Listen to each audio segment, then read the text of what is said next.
ব্রাজিলের ভবিষ্যৎ 10 তারকা নিয়ে 2 পর্বের ধারাবাহিক প্রতিবেদনে আজ আমরা দেখব বাকি 5 জন খেলোয়াড়ের বিশেষ কৌশল এবং সম্ভাবনার খবর। 5 নম্বরে রয়েছেন লুইস গুইলহের্মে। পালমেরাইস একাডেমি থেকে উঠে আসা 20 বছর বয়সী এই তরুণ একাধারে একজন ক্রিয়েটিভ অ্যাটাকিং মিডফিল্ডার এবং গতিময় উইঙ্গার। তার বিশেষত্ব হলো বল নিয়ে অবিশ্বাস্য গতিতে ড্রিবলিং করা এবং প্রতিপক্ষের ডিফেন্স চেরা পাস দেয়া। ইউরোপের বড় ক্লাবগুলোর নজরে আসার পর তিনি প্রিমিয়ার লিগের দল ওয়েস্ট হ্যাম ইউনাইটেডের অন্যতম বড় প্রজেক্ট হিসেবে বিবেচিত হলেও বর্তমানে স্পোর্টিং সিপির হয়ে খেলছেন।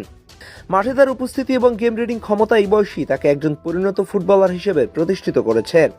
4 নম্বরে রয়েছেন পিএসজির লুকাস বেরালদো। পিএসজির রক্ষণভাগের অন্যতম ভরসা হয়ে ওঠা এই তরুণ সেন্ট্রাল ডিফেন্ডারকে বলা হয় প্লেমেকিং ডিফেন্ডার।